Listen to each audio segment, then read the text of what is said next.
यह रहा सूर्यपुत्र कर्ण के जन्म की कथा प्राचीन काल की बात है। कुंती नाम की एक राजकुमारी थी जो राजा कुंतीभोज की दत्तक पुत्री थी। वह अपनी विनम्रता, सेवा भावना और धार्मिक आचरण के लिए प्रसिद्ध थी। एक बार उन्हें महान ऋषि दुर्वासा की सेवा करने का अवसर मिला।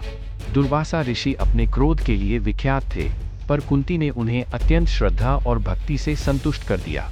प्रसन्न होकर ऋषि दुर्वासा ने कुंती को एक दिव्य मंत्र प्रदान किया। इस मंत्र की शक्ति से वह किसी भी देवता को बुला सकती थी और वह देवता उन्हें एक तेजस्वी संतान प्रदान करता। कुंती उस समय युवा थी और अविवाहित भी, परंतु मंत्र की शक्ति की जांच करने के उद्देश्य से एक दिन उन्होंने प्रातःकाल उगते हुए सूर्य देव का ध्यान करते हुए मंत्र का जाप किया। क्षण भर में वातावरण प्रकाशमय हो उठा और सूर्य देव उनके समक्ष प्रकट हो गए।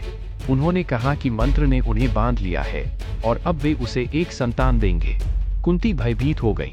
उन्होंने विनती की कि वे तो केवल मंत्र की परीक्षा ले रही थी, परंतु सूर्य देव ने आश्वासन दिया कि वह अब भी पवित्र और निष्कलंक बनी रहेंगी और उन्हें एक दिव्य पुत्र की प्राप्ति होगी। कुछ समय बाद कुंती ने एक अद्भुत तेजस्वी बालक को जन्म दिया। वह बालक कवच और कुंडल के साथ जन्मा था, जो उसे अमरता और अपराजेयता का वरदान देते थे। वह स्वयं सूर्य के समान चमकता था, परंतु कुंती के मन में गहरी चिंता थी। वह अविवाहित थी और समाज इसे कभी स्वीकार नहीं करता। लोकलाज के भय से उन्होंने भारी मन से अपने नवजात शिशु को एक सुंदर टोकरी में रखकर गंगा में प्रवाहित कर दिया। उन्होंने प्रार्थना की कि उनका पुत्र सुरक्षित रहे और उसे कोई स्नेही परिवार मिल जाए। गंगा की लहरें उस टोकरी को बहाकर एक दूर गांव में ले गईं, जहां एक रथ चालक अधिरथ और उसकी पत्नी राधा रहते थे। उनकी कोई संतान नहीं थी। जब उन्होंने वह बालक देखा तो उनका हृदय प्रेम से भर उठा। उन्होंने उस बालक को कर्ण नाम देकर अपने पुत्र की तरह पाला। कर्ण नहीं जानता था कि वह एक राजकुमार और सूर्य का पुत्र है।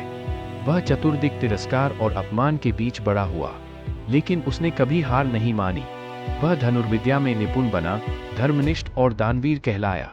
वह जन्म से ही महान था। उसका तेज, उसका स्वभाव और उसकी उदारता समय के साथ और प्रखर होती गई।